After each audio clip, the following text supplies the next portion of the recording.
तो चलिए दोस्तों, अभी जो है इस चैप्टर को आगे बढ़ाते हैं। लास्ट हमारी जो है टर्मिनल एक्सरसाइज रह रही थी, उसके क्वेश्चंस को हम जो है अच्छी तरीके से करते हैं। कॉन्सेप्ट हमने सारे सीख लिए हैं, अकाउंट्स हमने सारे सीख लिए हैं, receipt and payment account, income and expenditure account और बैलेंस शीट भी हमने सीख ली है। अब हम फुल फ्लेज क्वेश्चन करेंगे जो हमें टर्मिनल एक्सरसाइज में गिवन है। 2 वीडियो जो है टर्मिनल एक्सरसाइज की बनेगी, 1 और 2। ये वाले क्वेश्चन जो है वो छोटे छोटे होंगे और फुल फ्लेज क्वेश्चन जो आपके एग्जामिनेशन में, वैसे तो ये भी एग्जाम में आएंगे ही आएंगे, क्योंकि इसमें रेंट की एडजस्टमेंट, सैलरी की एडजस्टमेंट हमें करनी होती है। फुल फ्लेज क्वेश्चन आपके लिए सीखना ज़रूरी है, क्योंकि वो एग्जाम में ज़्यादा आते हैं। उसकी एक और अगली वीडियो बनेगी, उसको आप देखिएगा, उसमें जो है फुल फ्लेज क्वेश्चन मैं आपको कराऊंगा। इसमें जो है छोटे छोटे क्वेश्चन लेंगे जो कि एग्जाम के पॉइंट ऑफ व्यू से बहुत इंपॉर्टेंट है, उसको करेंगे। तो चलिए आइए बिना टाइम वेस्ट के इस वीडियो को शुरू करते हैं। अगर आपको मेरी इस कंटेंट में इंटरेस्ट है, अपने फ्रेंड्स और रिलेटिव के साथ उसको शेयर करें। तो चलिए आइए बिना टाइम वेस्ट के इस वीडियो को शुरू करते हैं।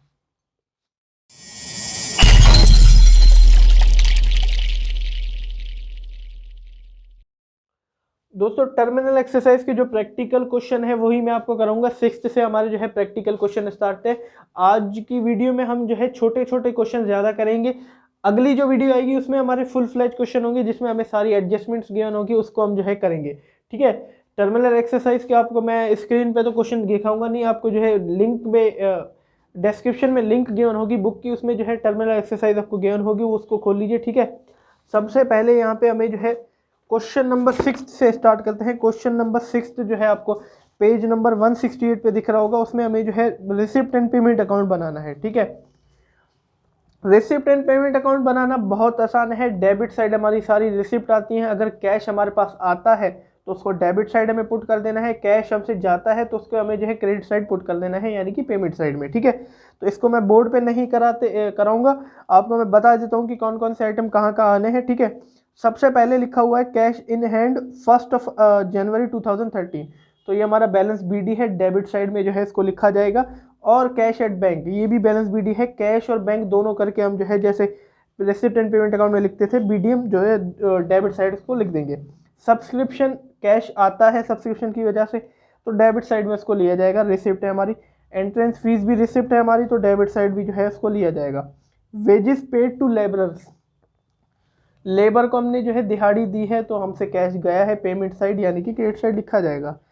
Salary paid to clerks, clerk को हमने जो है सैलरी दी है, ठीक है, उसको भी जो है हम क्रेडिट साइड में लिखेंगे, वो हमारी पेमेंट है। इलेक्ट्रिसिटी के चार्जेस हमने भरे हैं, वो भी क्रेडिट साइड लिखी जाएगी क्योंकि वो हमारी पेमेंट है। कन्वेंस चार्जेस, हमने कन्वेंस के जो है पैसे दिए हैं अपने एम्प्लॉयज़ के, जिसको भी दिए होंगे हमने, तो हमसे जो है पेमेंट हुई है, क्रेडिट साइड उसको जो है लिखा जाएगा। हॉनोरेरियम टू सेक्रेटरी, सेक्रेटरी को हमने जो है हॉनोरेरियम पे किया है, तो हमने पे किया है, पेमेंट हुई है, क्रेडिट साइड उसको जो है लिखा जाएगा। प्रिंटिंग एंड स्टेशनरी, प्रिंट और स्टेशनरी के हमने लिए, उसके लिए हमने पेमेंट की होगी, तो क्रेडिट साइड लिखा जाएगा, पेमेंट साइड इसको लिखा जाएगा। और fix deposit with the bank, इससे पैसा आता नहीं है, हमने फिक्स डिपॉजिट कराया है बैंक को, तो कैश हमने दिया है बैंक को, क्रेडिट साइड इसको जो है लिखा जाएगा। ठीक है, बाकी आपका जो है सीडी बैलेंस आप बैलेंसिंग फिगर से निकाल लेना, डेबिट साइड आपका बड़ा आएगा, क्रेडिट साइड छोटा आएगा। ठीक है, उससे आपका जो है सीडी निकल के आ जाएगा। चलिए अब हम जो है 7th क्वेश्चन से स्टार्ट करते हैं। हमारे मेन इसमें हमें जो है सब्सक्रिप्शन की एडजस्टमेंट करनी है, आउटस्टैंडिंग, एंडिंग, बिगिनिंग हमें जो है पहचानना है। ठीक है, 7th क्वेश्चन से हम स्टार्ट करते हैं। पेज नंबर 169 पे आपको गिवन होगा क्वेश्चन 7। ठीक है, इस पे हमें जो है सब्सक्रिप्शन की एडजस्टमेंट करनी है। ऑलरेडी मैंने वीडियो इसकी बना रखी थी और ऑलरेडी पोस्टेड भी है, आपने सीख रखा होगा सब्सक्रिप्शन कैसे, प्लस आउटस्टैंडिंग एंडिंग, ठीक है, minus outstanding beginning plus advance beginning और माइनस एडवांस एंडिंग। ठीक है, वो करना है।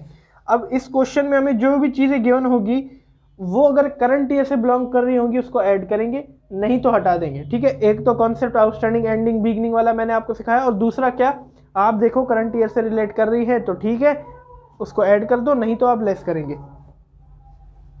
ठीक है, यहाँ लिखा हुआ है कि what amount will you post to income and expenditure account from the information given below for the year 2013। 2013 के जो है इनकम एंड एक्सपेंडिचर अकाउंट में हम जो है कौन सा अमाउंट पोस्ट करेंगे वो हमें पेड करना है। तो 2013 ही हमारा करंट ईयर है, 2013 हमारा करंट ईयर है, और इसी से ही जो बिलोंग करेंगी उसको ऐड करेंगे, नहीं तो माइनस कर देंगे। तो सबसे पहले लिखा हुआ है कि सब्सक्रिप्शन रिसीव ड्यूरिंग 2013, सबसे पहले यही आता है subscription receive during the year, मैंने आपको बताया था वो तो लिखा ही लिखा जाएगा, तो लिख देंगे 10,000 रुपये हमें जो है 2013 में रिसीव हुए, तो उसको हम लिख देंगे subscription receive during the year, ठीक है। तो ड्यूरिंग द ईयर लिखने से अच्छा वही same as it is question वाला लिख देंगे ड्यूरिंग 2013, आप जैसे लिख सकते हो, ठीक है, कोई दिक्कत नहीं है। फिर लिखा हुआ है कि सब्सक्रिप्शन ड्यू इन 2012, क्या ये करंट ईयर से बिलोंग कर रही है? भाई है ही नहीं, वो तो आउटस्टैंडिंग पिछले साल की बिलोंग कर रही है, 2012 की है। 2012 की आउटस्टैंडिंग 2013 में लिखी जाएंगी? बिल्कुल नहीं, वो तो बिलोंग ही नहीं कर रही। और ये कौन सा हुआ? पीछे जा रहा है 2012 में, तो बिगिनिंग हुआ और देख रहा है बिगिनिंग कौन सा है? आउटस्टैंडिंग, तो आउटस्टैंडिंग बिगिनिंग है, आउटस्टैंडिंग बिगिनिंग तो वैसे ही माइनस होती है, तो इसको हम लेस कर देंगे क्योंकि करंट ईयर से बिलोंग नहीं कर रहा है और आउटस्टैंडिंग बिगिनिंग का कॉन्सेप्ट को जो है ले रहा है और वो लेस होता है आउटस्टैंडिंग बिगिनिंग। कितने अमाउंट है? 2000 का अमाउंट है जो कि हम लेस करेंगे इसमें से, और लिखेंगे क्या? Subscription due for 2012। फिर लिखा हुआ है कि सब्सक्रिप्शन रिसीव इन 2012, 2012 में रिसीव हुई फॉर 2013, क्या ये करंट ईयर से बिलोंग कर रहा है? भैया 12 में एक सब्सक्रिप्शन मिली है 2013 के लिए, करंट ईयर से बिलोंग कर रहा है, हमारा करंट ईयर है 2013 और 2012 में एक सब्सक्रिप्शन मिली 2013 के लिए, तो मिली तो 2013 के लिए है, तो करंट ईयर के लिए तो मिली है, बिलोंग कर रहा है, उसको ऐड कर देंगे, बिल्कुल ऐड करेंगे। और 2012 में अगर कोई सब्सक्रिप्शन मिली है, ठीक है, 2012 में खड़े, 2012 हमारा बिगिनिंग का ईयर है, ठीक है, और 2013 के लिए वो सब्सक्रिप्शन मिली है, तो मतलब एडवांस सब्सक्रिप्शन मिली होगी 2013 के लिए, खड़े 2012 में है, 2013 में मिल गई तो एडवांस मिली होगी, और 2012 हमारे लिए बिगिनिंग ईयर है तो एडवांस बिगिनिंग हुआ। और मैंने आपको बताया था एडवांस बिगिनिंग हमेशा प्लस होता है, और वैसे भी अगर आप वैसे कॉन्सेप्चुअली देखो तो करंट ईयर से बिलोंग कर रहा है, उसको ऐड करेंगे। फिर लिखा हुआ है आगे सब्सक्रिप्शन रिसीव इन 2013 फॉर 2014, 2013 में एक सब्सक्रिप्शन आई किसके लिए? 2014 के लिए, और 2014 हमारा अब एंडिंग ईयर है भाई, ठीक है। और वैसे भी देखें एक सब्सक्रिप्शन हमें इस ईयर में मिली है हमारे 2013 में अगले साल के लिए, तो क्या करंट ईयर से बिलोंग कर रही है? नहीं कर रही, बिल्कुल नहीं कर रही, क्योंकि इस ईयर की तो है ही नहीं, वो अगले ईयर की है, तो उसको लेस करेंगे, ठीक है। और दूसरा कॉन्सेप्ट देखें, अगर 2013 में 2014 के लिए मिली तो एडवांस मिली, और एडवांस कौन से? एंडिंग वाले ईयर के लिए मिली, तो एडवांस एंडिंग हुआ, और एडवांस एंडिंग माइनस होता है, मैंने पहले ही बताया था, दोनों कॉन्सेप्ट के साथ ये माइनस हो रहा है और इसको माइनस कर देंगे, ठीक है। और इसका अमाउंट जो है वो 600 है। फिर अगला लिखा हुआ है सब्सक्रिप्शन ड्यू फॉर 2013, एक सब्सक्रिप्शन है आउटस्टैंडिंग है 2013 के लिए है, तो ये एंडिंग का ही माना जाता है करंट ईयर हमारा, और आउटस्टैंडिंग है एंडिंग में, आउटस्टैंडिंग एंडिंग हमारा जो है प्लस होता है। और आप वैसे ही देखिए एक सब्सक्रिप्शन जो है आउटस्टैंडिंग है, हमें अभी तक मिली नहीं है, लेकिन 2013 की तो नहीं मिली, अब मिले ना मिले हम तो ड्यू बेसिस पे अकाउंटिंग करते हैं भैया, एक्रूअल बेसिस पे हम अकाउंटिंग कर रहे हैं, मिले ना मिले रिकॉर्ड तो करेंगे, तो बस इसको प्लस कर दो, और आउटस्टैंडिंग एंडिंग वैसे ही प्लस होता है, करंट ईयर से बिलोंग कर रहा है, प्लस कर दो 1000 रुपीज़, ठीक है दोस्तों, हमारा क्वेश्चन कंप्लीट है। अब यही आप प्लस माइनस जब करोगे और यही अमाउंट जो है वो ट्रांसफर हो जाएगा कहाँ पे? इनकम एंड एक्सपेंडिचर अकाउंट में। बस ये क्वेश्चन आपको जो है एग्जाम में गिवन होता है, बस यही कॉन्सेप्ट से आगे हमें जो है प्लस माइनस ही करना है, बस कॉन्सेप्ट क्लियर होना चाहिए, हमें जो है प्लस माइनस करना है, और अमाउंट क्या शो होगा अपना इनकम एंड एक्सपेंडिचर अकाउंट में, हमें वही बताना है। एग्जाम में ये क्वेश्चन आते हैं, मैंने पहले भी ये इंपॉर्टेंट क्वेश्चन की सीरीज में करा रखा है, ठीक है, ध्यान से दिखिएगा इसको। अब चलिए मैं प्लस माइनस कर लेता हूँ, क्या आंसर आता है वो निकाल लेता हूँ एक बार। तो 8800 हमारा जो है आंसर निकल के आया है, ठीक है। 8800 रुपये हमारे जो है सब्सक्रिप्शन टोटल रिसीव हुई है, और उसी को ही हम जो है इनकम एंड एक्सपेंडिचर अकाउंट में रिकॉर्ड करेंगे। चलिए अब अगला क्वेश्चन एक बार कर लेते हैं।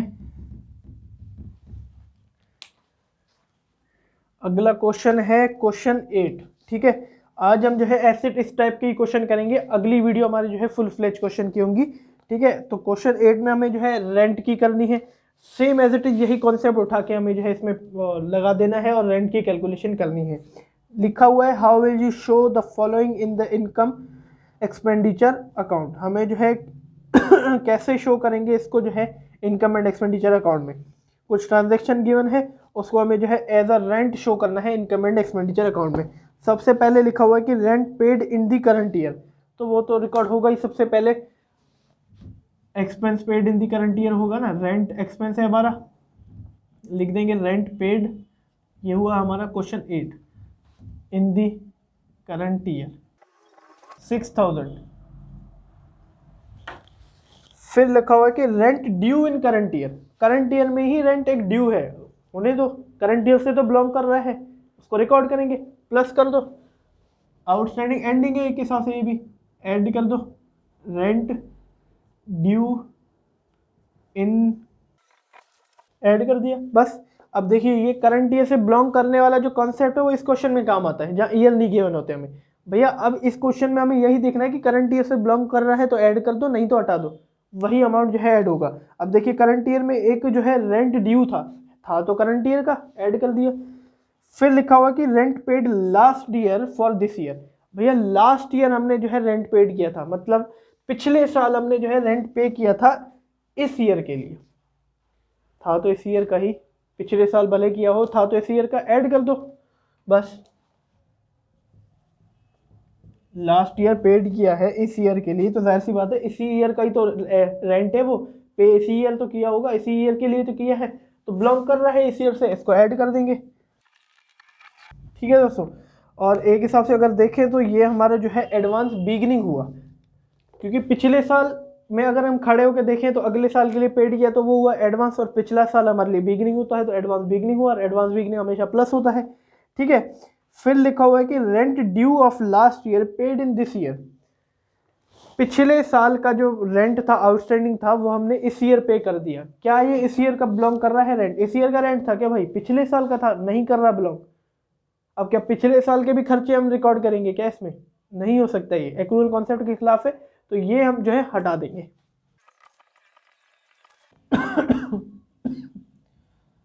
2000 रुपये हटा दिया इसको, क्योंकि लास्ट ईयर का रेंट था, इस ईयर पे कर दिया गया है। अब इस ईयर का थोड़ी रेंट है, वो तो पिछले साल का हमने पे किया है, इस साल से बिलोंग नहीं कर रहा तो हटा दिया हमने। ठीक है, और एक हिसाब से देखें तो लास्ट ईयर हमारा बिगिनिंग हुआ, पिछला साल ही हुआ हमारा, और हमने उसको ड्यू पे किया है, ड्यू मतलब आउटस्टैंडिंग, तो आउटस्टैंडिंग बिगिनिंग हुआ। आउटस्टैंडिंग बिगिनिंग मैंने आपको बताया था माइनस होता है, इसलिए इसको माइनस कर दिया। फिर लिखा हुआ है कि advance rent paid for next year in this year. भैया हमने जो है एडवांस रेंट पे किया है इस साल, अगले साल के लिए एक एडवांस रेंट दे दिया। क्या इस साल का रेंट दिया है वो? ये तो अगले साल का दिया है, बिल्कुल बिलोंग नहीं कर रहा, हटा दो फिर। और वैसे देखें तो ये हमारा जो है एडवांस एंडिंग हुआ, क्योंकि अगले साल के लिए पे कर रहे हैं तो एंडिंग हुआ, और एडवांस पे कर रहे हैं तो एडवांस एंडिंग। एडवांस एंडिंग वैसे ही माइनस होता है, मैंने आपको बता दिया था। अब बस यही जो है अमाउंट निकल के आ जाएगा, इसी को ही हम जो है ट्रांसफ़र कर देंगे कहाँ पे? इनकम एंड एक्सपेंडिचर अकाउंट में। यही जो है अमाउंट ट्रांसफर हो जाएगा। बस एग्जाम में आपको यही करना है, यही कॉन्सेप्ट लगा के हमें जो है इसको क्लियर करना है। 3800 इसका जो है आंसर निकला है। ठीक है, 3800 का रेंट जो है ट्रांसफर हो जाएगा इनकम एंड एक्सपेंडिचर अकाउंट की किस साइड में? डेबिट साइड में, यानी कि एक्सपेंडिचर साइड में इसको जो है ट्रांसफर करेंगे। इसको नोट कर लें आप। चलिए, इस क्वेश्चन में हमारा क्वेश्चन टर्मिनल एक्सरसाइज की क्वेश्चन में एक लास्ट क्वेश्चन हमारा रह रहा है, जो कि छोटा क्वेश्चन है, वो है क्वेश्चन 10th।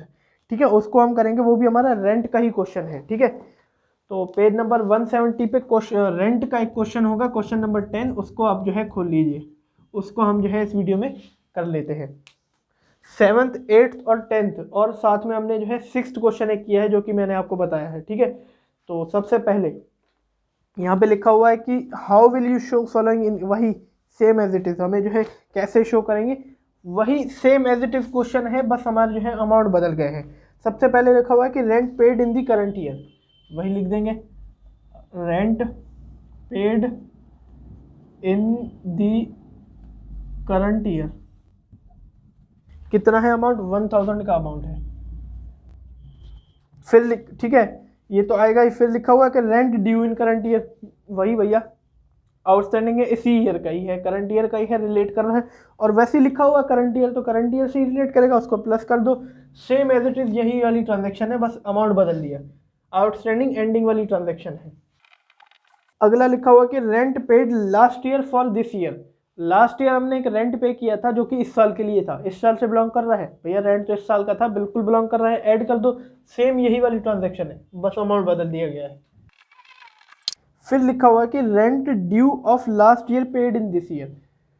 पिछले साल के एक आउटस्टैंडिंग रेंट था जो कि इस साल पे कर दिया गया। क्या इस साल का खर्चा है ये भैया? वो तो पिछले साल का खर्चा है, पे भले हमने कर दिया तो था, तो पिछले साल का खर्चा इस साल थोड़ी रिकॉर्ड करेंगे, उसको हटा देंगे। सेम यही वाली ट्रांजेक्शन देखो, rent due for last year paid in this year, बस अमाउंट बदल दिया गया है। फिर लिखा है advance rent paid for the next year. Next year के लिए हमने जो है एडवांस रेंट जो है पे किया है, इस साल का है ही नहीं, एडवांस किया है भाई, अगले साल के लिए किया है तो हटा दो। सेम यही वाली ट्रांजेक्शन है इसमें भी, बस इससे जो आपका अमाउंट निकलेगा वही जो है अमाउंट कहाँ ट्रांसफर होगा, इनकम और एक्सपेंडिचर अकाउंट में। बस 600 रुपये आपका जो है वो रेंट रिकॉर्ड कर दिया जाएगा किस में, इनकम एंड एक्सपेंडिचर अकाउंट में। बस यही थे हमारे जो है आउटस्टैंडिंग एंडिंग बिगिनिंग के कॉन्सेप्ट। जो भी हमारे एक्सपेंस या इनकम करंट ईयर से बिलोंग कर रही है उसको ऐड करेंगे, बाकी को हटा देंगे, और वही अमाउंट कहाँ रिकॉर्ड किया जाएगा, इनकम एंड एक्सपेंडिचर अकाउंट में। देखिए एग्जाम में आपके ये क्वेश्चन आते हैं, हमें जो है अमाउंट पूछा जाता है कि किस हिसाब से जो है वो कौन सा अमाउंट होगा जो कि इनकम एंड एक्सपेंडिचर अकाउंट में रिकॉर्ड किया जाएगा। यही सेम फॉर्मेट बना के आप ऊपर लिखेंगे। अगर सब्सक्रिप्शन का आपका क्वेश्चन होगा उसमें लिखेंगे calculation of subscription transfer to income and expenditure account. फिर आप ये फॉर्मेट बना के एक डिब्बा सा बना के आप जो है कर देंगे। अगर कोई एक्सपेंस होगा या रेंट होगा, calculation of rent for the income and expenditure account में हेडिंग डालेंगे और उसका फॉर्मेट बना के आप ये आउटस्टैंडिंग एंडिंग और बिगिनिंग का कॉन्सेप्ट लगा के जो कि करंट ईयर से बिलोंग कर रहा है उसको ऐड करेंगे, नहीं कर रहा तो माइनस कर देंगे। और अगर कॉन्सेप्ट मैं आपको बताऊं तो आउटस्टैंडिंग एंडिंग प्लस करता है, ठीक है, इसको लिख लीजिए पहले।